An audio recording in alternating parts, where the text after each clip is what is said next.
Buen día, profesora Ana Patricia Vázquez Castillo, de la materia Temas Selectos de Igualdad y Derechos Humanos 3. Somos del grupo segundo 4, turno matutino, junto con mis compañeros Tulio Patricio Fuentes Mercadillo, Alexa García Camacho, Daila Naomi Solano Pedraza, Omar Santana Esquivel y su servidora Elena Monserrada Hernández Plata. Le platicaremos acerca de los patrones de violencia, la violencia familiar, violencia escolar y la violencia comunitaria. Empecemos. Para todos los tipos de violencia siempre existen los patrones que consciente o inconscientemente los repetimos y normalizamos en nuestras relaciones con amigos, familiares, conocidos y parejas. Pero ¿a qué nos referimos con patrones de violencia? Se refiere a un ciclo repetitivo de comportamiento violento en una relación o situación. En la mayoría de ocasiones, como ya lo mencionamos, las personas suelen normalizar o justificar acciones que ejerce otra persona en ellas. Esto nos lleva al círculo de la violencia. En él se encuentran 3 fases. La primera es la fase de tensión. Aquí, el victimario violento expresa hospitalidad, pero no de forma explosiva, mientras que la víctima intenta calmar, complacer o evitar molestias a su agresor. En la segunda fase de agresión, es en este momento en que se hace total visible la agresión por parte del victimario. La víctima tiene pruebas para denunciar y motivación para solicitar ayuda y terminar el abuso. Sin embargo, el miedo, las amenazas o incluso la justificación de los actos son factores por los cuales la víctima ignora por completo el tomar acciones pertinentes. La tercera fase es la fase de conciliación o luna de miel. En esta fase, el victimario muestra arrepentimiento, puede que haga promesas, demuestre de afecto o simplemente se disculpe. Tras este cambio, la víctima se nota desconcertada y dejándose influenciar por las nuevas actitudes victimario, ocasionando que en este círculo no llegue a su fin. Es importante que en tu día a día notes algún patrón de violencia y no normalizar estas acciones. El tipo de agresión puede ir de lo más mínimo hasta lo más grave. Es por ello que para que tú puedas identificar el nivel de agresión te mostraremos el violentómetro. Es una herramienta diseñada para ayudar a identificar, clasificar diferentes niveles de violencia en las relaciones interpersonales.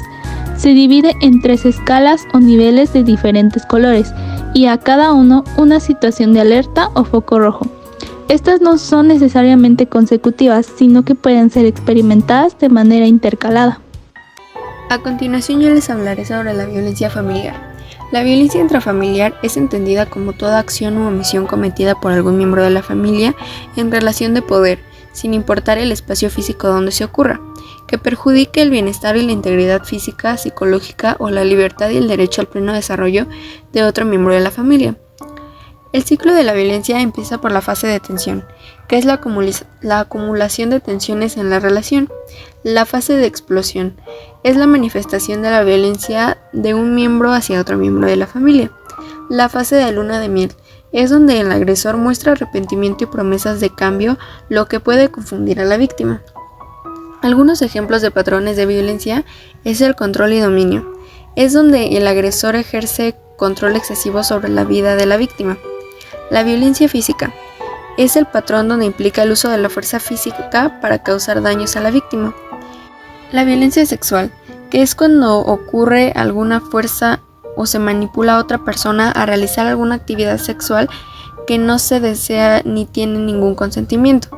Las amenazas son utilizadas por el agresor para chantajear o manipular a la víctima y que ésta no diga nada sobre lo que está pasando.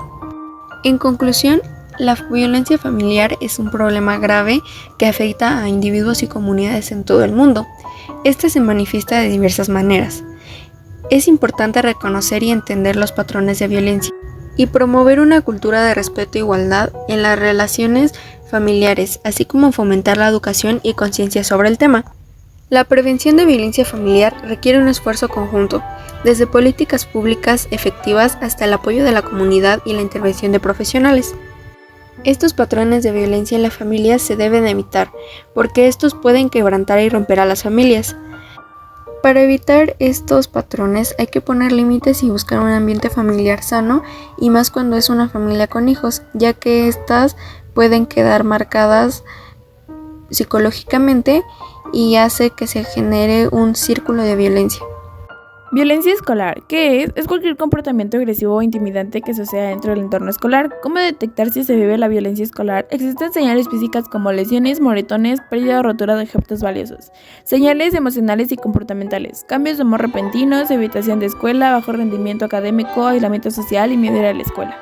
Y en señales verbales como comentarios sobre bullying, miedo, inseguridad, quejas hacia profesores y compañeros. Tipos de violencia escolar. Física como golpes, empujones, patadas, agresiones con objetos, entre otros. Verbal, insultos, calumnias, burlas, ridiculización, amenazas verbales, discriminación y chantajes. Psicológica, exclusión, chismes, manipulación emocional, intimidación psicológica. En la sexual, acoso sexual, abuso sexual, exhibiciones y distribución de material pornográfico. Y en la institucional, discriminación por parte de profesores, castigos injustos, negligencia en la supervisión de alumnos. Conclusión. Es un problema complejo que afecta negativamente a estudiantes y profesores. Sus consecuencias pueden ser devastadoras, como el daño emocional y psicológico, problemas de salud mental, disminución del rendimiento académico, aislamiento social, impacto en la autoestima y problemas de conducta. Es importante abordar la violencia mediante educación, conciencia, políticas, apoyo, mediación y resolución de conflictos, capacitación y promoción de un ambiente inclusivo. Juntos podríamos crear entornos educativos seguros, respetuosos y saludables para todos. Violencia comunitaria. ¿Qué es y cómo se representa? La violencia en la comunidad se desarrolla en espacios públicos, como las calles o transportes públicos, y es legitimado por los valores colectivos nocivos. Patrones de violencia comunitaria. Muchas veces la violencia comunitaria se genera con grupos conflictivos o ambientes dañinos para la comunidad, y esto también se puede generar por las sustancias. Ejemplos de violencia comunitaria. Violencia verbal. Esta consiste con ataques verbales hacia las personas de la comunidad. Esta afecta al ambiente y genera más violencia. Violencia discriminatoria. Esta busca sobajar a las personas por su raza. Violencia comunitaria. Hoy les voy a hablar de la conclusión de la violencia comunitaria. Los patrones de la violencia en la comunidad pueden afectar a muchas personas por algunas carencias. Se pueden generar estos patrones, por eso hay que contrarrestar estas carencias para evitar comunidades dañinas que puedan afectar a mucha gente. Por eso hay que evitar estas conductas y estas causas y formar una comunidad junta y sana. Aquí les dejo nuestras referencias bibliográficas. Muchas gracias por su atención.